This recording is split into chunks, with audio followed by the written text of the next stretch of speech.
Yo, what's up po mga kapeso? Magandang umaga, magandang tanghali, magandang hapon at magandang gabi po sa lahat po nating taga-suporta at taga-panood ng ating YouTube channel kay Kapeso Mix TV. Ayan po, at syempre sa mga top good Samaritan YouTubers dito po sa bansa natin sa Pilipinas. Okay, magandang umaga po sa inyo lahat, magandang araw. Kamusta po kayo? Ayan mga kapeso, hindi po ba? Ngayon po kasi, pagpapatuloy po natin yung part 3 nitong ginawa po nating paghihimay-himay po o yung pagiging pagbibigay paliwanag po natin doon sa naging pahayag po ni batas natin about nga po dito sa kampo ni Madam Ivana Alawi at doon sa mga bumabatikos po sa kanya. So ngayon mga kapeso, sana nakakapagbigay linaw din po tayo sa mga bawat bagay. At syempre, yung pagbabahagi po natin ng reaction, komentaryo at opinion about po dito. Syempre, tayo po ay isang mamamayang Pilipino at meron po tayong, kumbaga sinasabing voice of wisdom, ika nga, hindi po ba? Meron po tayong kalayaan, mga kapeso, na magsalita o kaya di naman ay magbigay ng opinion sa bawat bagay na ating nakikita, napapanood, naririnig at nababasa. So ngayon mga kapeso, ang mahalaga dito, wala po tayong ibang taong nayuyurakan. Yun po yung dapat dito, hindi po ba? Nagbibigay lamang po tayo dito ng konting idea o kaalaman about po sa mga ganitong klase ng ang issue na binibigyan po natin ng reaction o opinion. So disclaimer lamang po, hindi po tayo dito abogado o kung ano pa man. At syempre hindi po tayo ganun katalino mga kapeso, hindi po ba? Kumbaga yung iniisip lang natin, yun yung binabahagi lang natin dito sa pagbibigay paliwanag o reaction at opinion sa mga ganitong klase po ng issue. Okay mga kapeso, unang-una shoutout po muna sa BJMP, ayan, Laguna. Matagal na rin po tayo hindi nakakatakbo, ayan. So sa ngayon, dito lang muna tayo sa bahay dahil alam nyo naman, quarantine at lockdown po. So mas maganda dito na lang muna tayo para safe din po yung family natin at syempre yung healthy natin, yung kalusugan natin, hindi po ba? Saka na tayo magtatakbo at mag-jogging o kaya mag-marathon dyan, hindi po ba?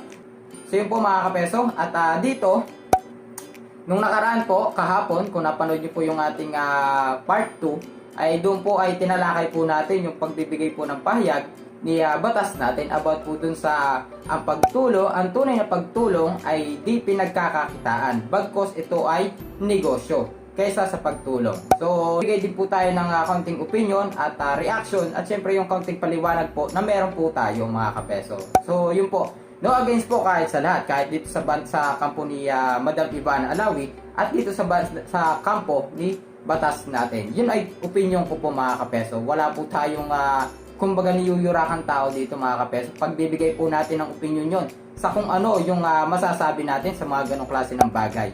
At meron po tayong kalayaan bilang isang Pilipino, mamamayang Pilipino. Yun po yung mahalaga dito mga kapeso. May voice of wisdom tayo, ika nga. Kumbaga human rights, hindi po ba? So dito mga kapeso, ay pagpapatuloy po natin yung part 3. At dito tatalakayin naman po ni batas natin about po dun sa kanya naging live stream ng mga nakaraan, yung may title na Sorry at Ivana Alawi fans. So pagpapatuloy po ulit natin mga kapeso kasi sobrang haba po kasi nito, mga nasa 38 minutes. Kaya hinihimay-himay po natin at binibigyan po natin ng kaunting paliwanag at opinion. So tuloy po tayo mga kapeso. Ayan po. Kung ano yung ginagawa mo. Di ba? Ito. Mga common questions. Ikaw din naman attorney, kumikita ka rin. Siyempre. Pero hindi naman ako nagpapanggap. Amin ko sa inyo lahat. Bakit? Para walang deception. Hindi ko kayo naloloko na ganito ang ginagawa ko pero ang ginagawa ko pala ay pinagkakakitaan ko kayo. Di ba? Honest ako. Sinusubukan ko as much as possible maging honest. Marami nagsasabi sa akin para sa views. Totoo. Di ba? Kasi ang gusto ko, no, ipaalam yung batas natin. At yun ang trabaho ko dito sa YouTube. At dahil doon, binabayaran din ako ng YouTube. At dahil doon, nanonood kayo sa akin. Isipin nyo na lang, parang yung teacher nyo, hindi nyo naman masasabihan yung teacher nyo na, sir, huwag ka nang tumanggap ng sweldo. Kasi nga, dapat charity ang pagtuturo mo. Paano naman kakain yung teacher mo? Diba? Critical thinking. Ito ba, nabasa ko kanina, attorney, nag-sorry ka, ibig sabihin may ginawa ka mali. Hindi ganun. So yun, bigyan po muna natin ng kaunting reaction yung mga kapeso kaya opinion. Doon nga po sa sinabi ni batas natin at doon nga po sa question sa kanya na attorney, kumikita ka rin naman dito sa pag-YouTube. So yung napanood nyo naman at narinig nyo naman yung kumbaga pahayag o kasagutan ni batas natin. Di po ba? So sinasabi niya, negosyo niya to o trabaho niya to bilang isang abogado. Yung pagbibigay po ng kumbaga advice o payo para daw po siya ipanoorin ng mga tao. So andito lang sa mga kapeso, di naman ako against dito kay batas natin. Ang sa akin lang, yung opinion ko lang dito, kaya po may bumabati ko sa inyo ay dahil nga po dun sa paggamit nyo sa ganong klase po ng caption. Yun lang naman yung palagi nilang ini-insist doon na bandang huli nga po doon sa inyong pagpapakilala ng inyong batas na gustong ipakilala itong anti-mendicant law ay bandang huli naman pala ay wala naman palang totally nilabag si Madam Ivana. So ang sinasabi din po nila, dapat yung ginawa ninyong ehemplo dyan, kumbaga yung talagang totally may nilabag sa batas. Para nga naman, di lang na ipaliwanag nyo yung batas na anti-mendicant law, kundi naipaliwanag at naipakita nyo na talagang pwedeng turuan ng leksyon o kaya pagmultahin itong taong lumabag na ito sa ganitong klase ng batas na anti-mendicant law. Kasi nga po, ang kinagagalit nila o kinaiinis nila dun sa pagtulong ni Madam Ivana Alawi sa pagpapanggap niya bilang isang pulubi na totally naman to promote yung pagiging manlilimos o to promote na maglimos ka na lang. Ang sinasabi niya po doon, yung pinopromote niya, yung salitang bayanihan, yung salitang magtulungan pa rin tayo, di po ba? Yung kasi yung gusto niyang malaman na may mga tao pa bang talagang kumbaga likas pa rin yung pagiging matulungin sa kanilang kapwa kahit ganito na yung ating sitwasyon sa ngayon na may pandemya at sobrang nagpapahirap sa bansa natin at sa ating mga kababayan. So yun po yung kanyang talagang pinopromote niya doon, na totally yung nagpanggap siya na manlilimos siya o isang mendicant. Hindi yun yung totally niya pinopromote. Ang pinopromote niya dito, yung maging mabuti pa rin tayo sa kapwa natin kahit sobrang hirap na ng ating bansa at ng ating mga kababayan. Di po ba? Yun yung kanyang pinopromote dito, na totally yung pagiging mendicant. Hindi po yun. Kasi nasa sa tao naman niya kung bibigyan ka talaga ng tao tao mismo yung makakabasa sa'yo kung talagang kailangan mo ng tulong o talagang hinagpapanggap ka ba na humihingi lamang ng tulong o nanloloko ka ng kapwa mo. Nasa sa tao na po yun mga kapeso, di po ba? Napakarami po diyang nanlilimo sa kalsada at siyempre, kung talagang umiiral pa rin hanggang ngayon itong batas na ito, dapat napakarami na po diyang nakasuhan, napakarami na po diyang napagmulta, napakarami po. Paglabas ko pa nga lang dyan ng kalsada, may makikita ka na, may nagbibigay dyan ng pagkain, may nagbibigay dyan ng inumin, di po ba? May nagbibigay dyan ng kahit kusing, di po ba? Kahit maliit na halaga lamang, nagbibigay sila dyan. Ay napakarami pong makakasuhan yan, o kaya mapapagbulta. Ang kinagagalit lamang po nila dito ng kabilang banda nitong ni Madam Ivana Alawi, yung mga supporters niya at followers niya, yung bumabatikos po sa inyo sa batas natin, sa inyong kabilang panig, ay yung kung bakit pa naman sa panahon ngayon ng pandemya o sa panahon ng kahirapan ng ating bansa at ng ating mga mamamayan, bakit nyo pa dito uungkatin yung anti-mendicant law? Although pwede nyo namang ipakilala itong anti-mendicant law nung mga nakaraang taon pa o kaya kung kailan kayo nag-start na mag-vlog. At ang kino-compare nga po dito ay yung ibang mga attorney, na bakit yung ibang attorney o abogado na gumagawa din ng ganitong klase ng lecture para magbigay kaalaman sa ating mga mamamayan ay gumagamit ng ibang kumbaga illustration o hemplo, di po ba? Tulad nga po ni Attorney Adarayan, Attorney Bahita, ayan po, yun yung ginawa nilang example para po sa atin. Yung mga tao po, yung mga netizens po, yung ano po sa atin na panoorin nyo to si ganitong si attorney. Ano yung pagkakaiba nila dito kay batas natin? So yun po yun. Yun yung kanilang kumbaga ikino-compare bakit naman daw ganon ang ginawa nyo dito sa pagiging ehemplo o paggawa dito sa modelo ni Madam Ivana Alawi as promoting a crime. Na ang sinasabi lang naman nila, ang gusto nilang ipahiwatig sa inyo dito kay batas natin ay yung pagpo-promote ng bayanihan, yung pagpo-promote na maging matulungin pa rin tayo sa kapwa natin kahit sobrang hirap na ng bansa natin, kahit sobrang hirap na ng buhay natin, talagang kahit salat na tayo sa buhay, maging manatili pa rin sa puso natin at isipan yung pagiging matulungin. Yun po yung pinopromote niya, na totally dahil siya ay nagpanggap o nag-transform bilang isang mendicant o isang pulubi. Kasi nga po, hindi yun yung talagang pinopromote niya. Kaya medyo naging ano sila dun sa salitang, dun sa title nyo na promoting a crime. Di po, promoting a crime. Ivana Alawi nanghihikayat gumawa ng krimen. Yun, dun sila kumbaga nag-aalburuto dun sa ganong klase po ng caption. Na pwede namang gawin nyo dyan ay anti-mendicant law at ano ito. Di po ba? Tapos gawin nyo nga na kumbaga yung ehemplo ay si Madam Ivana Alawi. Kumbaga hindi naman siya ganun kumpara medyo mahalay basahin o tingnan na krimen yung salita. Di po ba? Lalo na at batas nga naman daw po yung inyong gustong ipakilala. So dapat unang-una batas po yung nakalagay dyan kung ano yung batas na yon. Tulad nung kay Attorney Adarayan na nakalagay doon, oral defamation, di po ba? Or slander. Nakalagay doon lahat ng mga paksa na kanyang tatalakayin, di ba? Maganda panoorin yung ganon, di po ba? So, yun po yung opinion natin dito na nakikita natin kung bakit kayo binabatikos ng kabilang panig ng panig ni ng mga taga-suporta ni Madam Ivana Alawi dito kay batas natin. So, okay, tuloy po ulit tayo mga kapeso at bigyan po ulit natin ng pagpapatuloy itong ating pahayag ni Attorney Libayan. Ayan po, ni batas natin. Ayan po. Nabasa ko kanina, attorney, nag-sorry ka, ibig sabihin may ginawa ka mali. Hindi ganun lagi. Kapag nagsusorry tayo, minsan sorry o nagsusorry tayo dahil o para dun sa mga tao na yun. I'm sorry for you. No? Parang ako, nagsusorry ako dahil, alam nyo, ganun ang iniisip ng tao. Na ang dami-dami, 1.7 dislikes, it's okay, tulad nga ng sinabi ko. Pero sana, panoorin niyo yung video. Sana, maliwanagan kayo ng konti. No? Magkaroon kayo ng maayos na argumento. Hindi yung sasabihin nyo na ito, si Attorney Libayan, hindi marunong, walang kwenta. I-report natin yung video niya. Diba? I-report natin, ipasara natin yung kanyang madami tayo, ipasara natin yung YouTube channel nila. Ipasara natin yung YouTube channel nila. Ang dami kong nabasan ganun, no? na comments. Ang dami pang nagsesend ng messages sa akin. It's okay. No, I'm sorry kasi ganun yung iniisip nyo. I'm sorry dahil sa ganun ang iniisip nyo, baka hindi na kayo umasenso. Ang masama dyan, kung madami tayong ganun ang iniisip, kawawa yung bansa natin.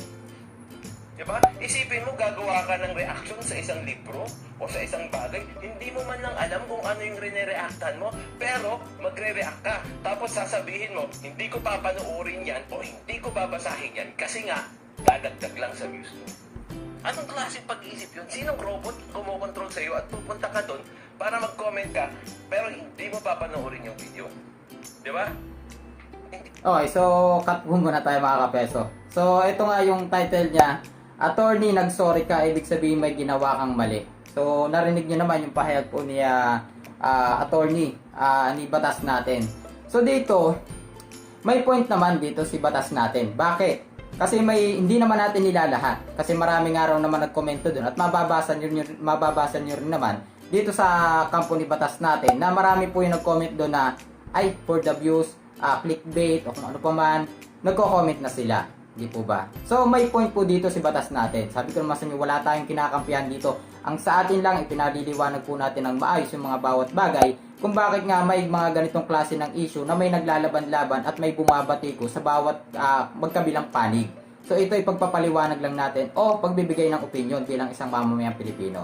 So dito, doon nga po, sabi natin may point po dito si batas natin. Doon sa pagsasabi niya at doon sa pagbanat niya na yung mga ibang nagko-komento doon ay hindi naman talaga totally pinapanood at nagre-react na lang kaagad.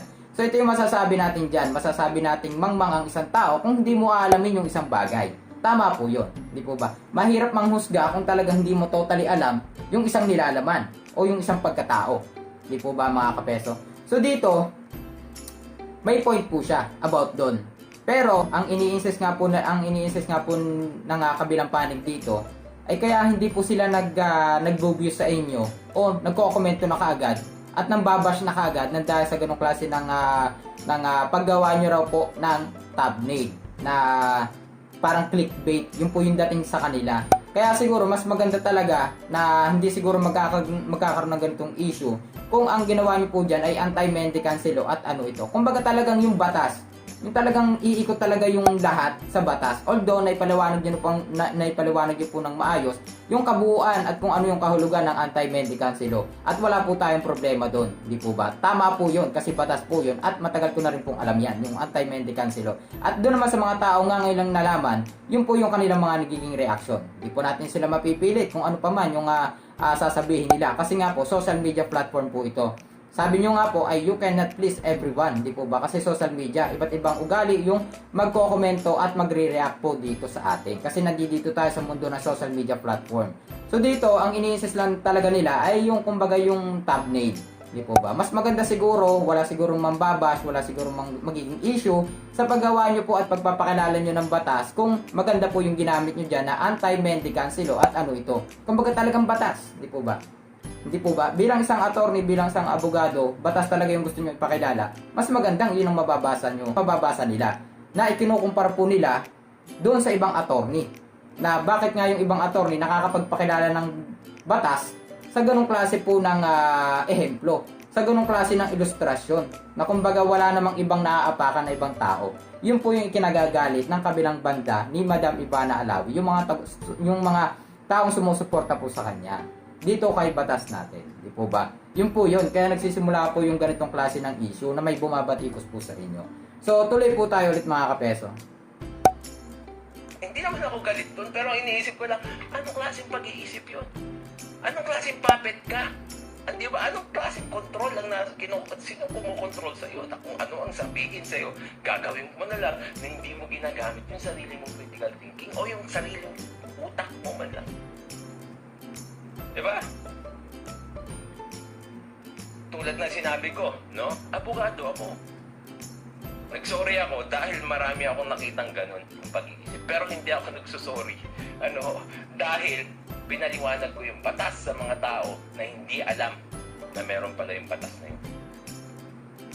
Di ba? Ito. So yun po mga kapeso, dito nga sa title niya na Sorry at Ivana Alawi fans. So dito, narinig nyo naman po, sabi ko naman sa inyo, hindi naman totally dahil nagagalit sila doon sa batas na inyong ipinakikilala. Nagagalit po sila, yung mga taong ito sa kabilang banda, dahil po doon sa paggamit nyo kay Madam Ivana Alawi as ehemplo. Yung nagagalit po nila nung kabilang banda ay yung paggamit nyo po kay Madam Ivana Alawi bilang isang ehemplo na bandang huli daw naman po pala ay wala pong nilabag na batas. Kaya ang mababasa po nila, bakit pag ginawang si Madam Ivana Alawi, yung ginawang ilustrasyon dyan, yung ginawang modelo dyan, bandang huli pala, wala naman palang nilabag na batas. At iba naman yung pinopromote ni Madam Ivana Alawi, yung pagiging magbayanihan, na totally yung pagiging mendicant, hindi po yung talagang totally ipinopromote niya. Hindi po ba? Yun yung ikinagagalit po ng kabilang panig. Yun po. Kung lalawakan lang natin yung pag-iisip po natin na hindi lang tayo magbabase doon sa nakita natin na nagpanggap yung isang tao at nag-transform yung isang tao bilang isang mendicant o pulubi, ay yun na yung kanyang pinopromote. Hindi po. Ang totaling, kung titingnan nyo yung yung sa summary, yung titingnan nyo yung pinaka root word, parang ganun niya, yung pinaka nilalaman, yung talagang totaling paksa ng kanyang ginawang ito, ay para malaman yung kabutihan ng isang tao. Kung talagang meron pa ba sa panahon ngayon na dulot ng pandemya, lahat tayo ay naghihirap, lahat tayo ay salat sa buhay. Hindi po ba? Yun po yung talagang totally paksa, na totally i-promote yung pagiging mendicant, na ganito ka na lang, manlimos ka na lamang. Hindi po ba? Mabubuhay ka kung manlilimos ka. Hindi po ba? Hindi po ganon. Ang pinopromote talaga dito ni Madam Ivana Alawi, yung salitang bayanihan, na talagang likas naman po sa ating mga Pilipino. Kumbaga sinusubukan lang niya kung talagang meron pa rin ba hanggang ngayon na may mga taong mabubuti ang puso. At doon nga sa kanyang social experiment diyan sa lansangan ay hindi siya binigo at nalaman niya na talagang marami pa rin sa panahon ngayon ang mga taong may kabutihang puso at mahabagin sa kanyang kapwa. Di po ba? Na nangangailangan ng tulong. Yun po yung talagang main topic, yung main topic na gustong iparating sa atin ni Madam Ivana Alawi. Hindi yung pagiging mendicant o kaya mamalimos ka na lamang. Hindi po yun at totally main topic niya dito.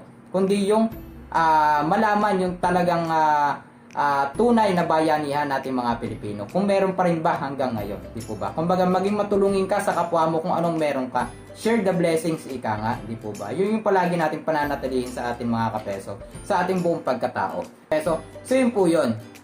Sana, kumbaga dito sa ganitong klase po ng ating tilalakay sa ngayon, kasi umahaba na po yung video, ay may nalaman po tayo at kumbaga nalinawagan po yung mga kababayan natin about po sa ganitong klase ng pagtatalo o sa ganitong klase ng issue na kabilang panig po yung naglalaban-laban at talagang sarado yung utak ng parehong panig dahil nga po sa mga ganitong klase ng usapin na hindi nila kumbaga nalilinawagan. Di po ba? Sana itong pagbibigay po natin ng reaction na ito ay kumbaga nakatulong kahit papaano. Di po ba? Kahit ganun lang kaliit, sana nakatulong man lang na ay ganito pala yung kaya pala may nagagalit dito sa kampo namin, dito kay batas natin, di po ba?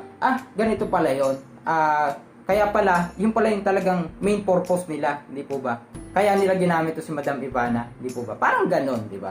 Kumbaga magkaroon ng, siyempre, debate, naglalaban-laban sila dyan. Sabi ko nga sa inyo, yung nabasa ko dun sa comment section ni Batas natin, ay may mag-asawa dun na nag-away pa. Di po ba? Napakalaki ng epekto dun sa tao na kahit silang mag-asawa naapektuhan dahil dito sa ganitong klase ng issue. Di po ba? Dahil silang mag-asawa, naglalaban-laban yung kanilang isipan kung sino ba talaga yung tama at sa mali. Di po ba? Kung sino yung tama o mali.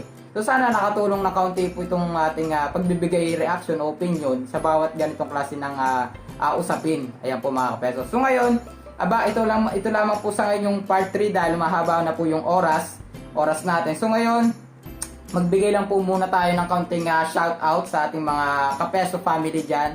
Yan po, maraming salamat po sa inyo sa pagsubaybay at pagsuporta po kay Kapeso Mix TV. Shoutout po sa inyo lahat. Ngayon, shoutout po muna kay Erwin Madriaga. Ayan, kay Agnes. Siya po yung anak ni Mami Sonia Chiba. Ayan po, from Japan. Hello po sa inyo. Ingat po kayo palagi pong busy si Mami Sonia Chiba from Japan. Ayan, shoutout po kay Agnes at saka sa family po dito sa Pilipinas. Siyempre, kina Nanay Auring from London po. Kay Tita Maria Ros, yan, shoutout po sa inyo. Kay Madam, kay Kapesong Josephine Dillier, ayan po, from Switzerland. Kay Madam Jovita Gibson, hello po sa inyo. Kay Tita Jo, ayan, kay Josephine Sevilla Reyes, yan, shoutout po sa inyo. At syempre kila Buji Valdez, ayan, kila Ate Huda from Saudi Arabia, hello po sa inyo lahat. At marami pa po. Ito pa lang yung ibang nakasulat natin, shoutout din po muna natin yung mga panibago po dito sa ating YouTube channel. So kay Fankuni Ivana Perez, ayan po, shoutout po sa inyo. Kay Chita Cabanza, kay RS Life at 60s, yung po ay subscribers na po natin sila at taga-suporta na po since kay Idol Basel Manadel pa po. Ayan, shoutout po sa iyo kay RS Life at 60s. Ayan, may YouTube channel din po yata siya. Suportahan nyo na rin po mga kapeso. Kay Roberto Sagadal, shoutout po sa inyo. Kay Juvie Diaz, alam ko, nung usaping Idol Basel Manadil pa ito, ay nandito na siya. At syempre, si Jenny Jordan, shoutout po sa inyo from Malaysia. Ingat po kayo palagi dyan. At lastly, kay Auntie Princess Kayana from California. Ayan, shoutout po sa inyong lahat. Ingat po kayo palagi mga kapeso. At syempre, abangan nyo po yung part 4 natin na pag-uusapan po natin dito, yung pahayag po ni batas natin about po dun sa, kumbaga yung kaso dun sa mga taong nambabash po siguro sa kanya. So yun po yung ating pag-usapan. Medyo mainit-init po ito mga kapeso, yung mga ganitong klase ng usapin. Mas magandang nalalaman po natin yung mga bawat bagay po dito sa social media platform. So yun lamang, maraming salamat and God bless always po. Abangan nyo po yung ating part 4 mga kapeso about po dito sa ganitong klase ng usapin. Thank you and God bless and goodbye mga kapeso.